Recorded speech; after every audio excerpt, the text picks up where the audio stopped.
नमस्कार, स्वागत आहे तुमचे माझ्या YouTube चॅनलवर।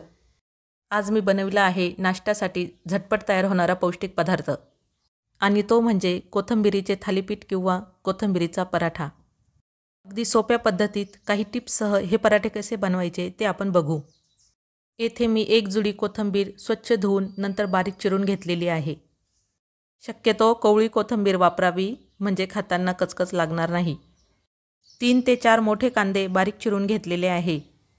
त्याचबरोबर मसाला तयार करण्यासाठी ओवा, जिरे, आलं, लसूण, हिरव्या मिरच्या घेतलेल्या आहेत। हा सर्व मसाला मिक्सरला जाडसर वाटून घेतलेला आहे। तिखट मीठ तुम्ही तुमच्या आवडीनुसार घ्या। पराठे बनवण्यासाठी येथे मी 4 वाट्या बाजरीचे पीठ घेतलेले आहे। पिठाचे प्रमाण तुम्ही कमी अधिक करू शकता। त्यातच मी आता 1 वाटी बेसन पीठ घालून घेणार आहे। बेसन पिठामुळे पराठ्यांना छान चव येते।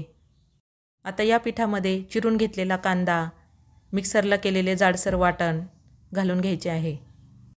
हिरव्या मिरचीच्या वाटणाऐवजी तुम्ही लाल तिखट वापरले तरी चालेल। आता यात चवीप्रमाणे मीठ घालून घ्यायचे आहे। बारीक चिरलेली कोथिंबीर यात घालून घ्यायची आहे। कोथिंबीर आधीच स्वच्छ धुवून बारीक चिरून घ्यायची आहे, त्यामुळे पराठ्यांमध्ये तिची चव छान उतरते व तिच्यातील पोषण तत्वेही नष्ट होत नाही। यात पाव चमचा खाण्याचा सोडा घालून घेतला आहे। आता हे सर्व मिश्रण हाताने मिक्स करून घ्यायचे आहे। पराठ्यांमध्ये तुम्ही तांदळाचे पीठ, थोडे गव्हाचे पीठ घालू शकता। आता उरलेली सर्व कोथिंबीर यात घालून घ्यायची आहे। हातानेच सर्व व्यवस्थित एकत्र करून घ्यायचे आहे।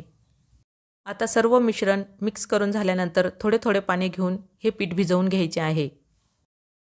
पोळ्या करण्यासाठी जशी कणिक भिजवतो त्या पद्धतीने हे पीठ भिजवून घ्यायचे आहे। तुम्ही पाहू शकता या पद्धतीने आपले सर्व पीठ व्यवस्थित मळून झालेले आहे। आता आपण याचे पराठे करण्यास सुरुवात करू। पराठे बनवण्यासाठी येथे मी एक सुती कपडा ओला करून घेतलेला आहे। तुम्ही प्लास्टिकच्या कागदावर देखील हे पराठे बनवू शकता। या कापडावर थोडे पाणी शिंपडून घ्यायचे आहे। आता पिठातील एक गोळा घेऊन यावर ठेवून घ्यायचा आहे। हाताला थोडेसे पाणी लावून हा पराठा थापून घ्यायचा आहे। तुम्ही पाहू शकता हाताने हळूवार प्रेस करून हा पराठा आपल्याला थापून घ्यायचा आहे। पराठ्याला या पद्धतीने बोटाने छिद्र करून घ्यायचे आहेत। भाजण्यासाठी हा पराठा तयार आहे। या पद्धतीने हातावर अलगद पराठा काढून घ्यायचा आहे। गॅसवर तवा तापण्यासाठी ठेवलेला आहे। त्यावर तेल घालून हा पराठा त्यावर टाकायचा आहे। पराठ्याच्या बाजूने व वरतून थोडेसे तेल घालून घ्यायचे आहे। यावर आता 2 मिनिटांसाठी झाकण ठेवून घ्यायचे आहे। 2 मिनिटांनी तुम्ही पाहू शकता एका बाजूने पराठा छान खरपूस भाजला गेलेला आहे। त्याला आपण पलटून घेऊ व परत 2 मिनिटांसाठी यावर झाकण ठेवून घेऊ।